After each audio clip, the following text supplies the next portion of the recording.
Hi అండి. ఈరోజు మన రెసిపీ కమ్మని జంతికలండి. ఈ జంతికలు ఎక్స్ట్రా క్రిస్పీగా అలాగే టేస్టీగా రావాలంటే మనము పిండిని ఎలా కలుపుకోవాలి, ఎలా ప్రిపేర్ చేసుకుంటే ఈ జంతికలు అనేటివి టేస్ట్తో పాటు క్రిస్పీగా ఉంటాయో మనము ఈ వీడియోలో చూసుకుందామండి. వంట రాని వారు కూడా చేసేంత ఈజీ ప్రాసెస్లో ఈ రెసిపీ ఎలా ప్రిపేర్ చేసుకోవాలో చూసుకుందాం. దానికోసం ముందుగా ఒక బౌల్ తీసుకొని అందులోనికి 1 కప్ వరకు బియ్యం పిండిని తీసుకుందామండి. 1 కప్ బియ్యం పిండికి మనము 1/2 కప్ వరకు ఇందులోనికి శనగపిండిని కూడా తీసుకోవాలి. దానికంటే ముందు 1 టీ స్పూన్ వరకు కారంని అలాగే 1/2 టీ స్పూన్ వరకు వామును ఈ రెండింటిని వేసి ఒకసారి బియ్యం పిండిని అంతా కూడా కలిపేసుకోవాలండి స్పూన్తో. ఇలా కలిపేసుకున్న తర్వాత ఇప్పుడు ఇందులోనికి మనము 1/2 కప్పు వరకు శనగపిండిని కూడా తీసుకోవాలి. ఎప్పుడైనా 1 కప్పు బియ్యం పిండికి 1/2 కప్పు శనగపిండి తీసుకొని మనము జంతికలను ప్రిపేర్ చేసినట్టయితే జంతికలు అనేటివి ఎక్స్ట్రా క్రిస్పీగా కరకరలాడుతూ వస్తాయి. ఇప్పుడు ఇదంతా కూడా ఒకసారి చేయితోని మనము కలిపేసుకుందామండి. ఇప్పుడు ఇలా కలుపుకున్న తర్వాత మనము దీన్ని పక్కన పెట్టేసుకొని ఒక గిన్నె తీసుకొని ఇందులో కొన్ని వాటర్ వేసుకొని వాటర్ని మనము వేడి చేసుకోవాలండి.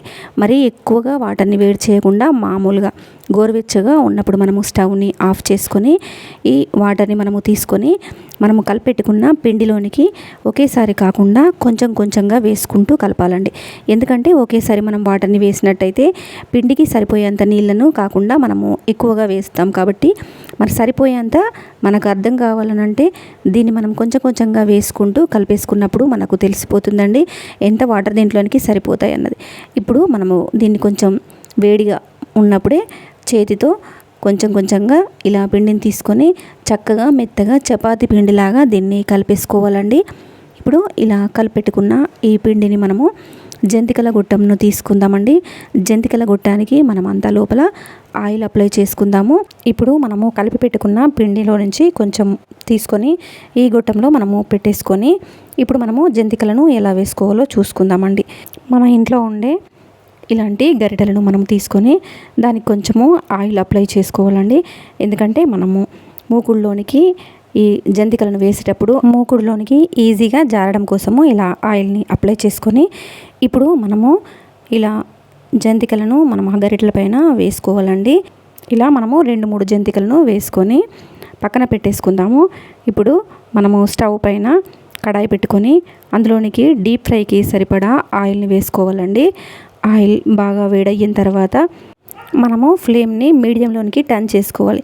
ఎందుకంటే మనము హై ఫ్లేమ్లో కనుక పెట్టేసి ఈ జంతికలను మనము ఆయిల్లో ఫ్రై చేసుకున్నట్టయితే పైనంతా కూడా ఎర్రబడిపోతాయి, లోపల మాత్రము పిండంతా అలాగే పచ్చి పచ్చిగా ఉండిపోతుంది. కాబట్టి మనం ఆయిల్లోనికి జంతికలను వేసుకునే ముందు ఈ జాగ్రత్త అయితే తప్పకుండా తీసుకోవాలండి.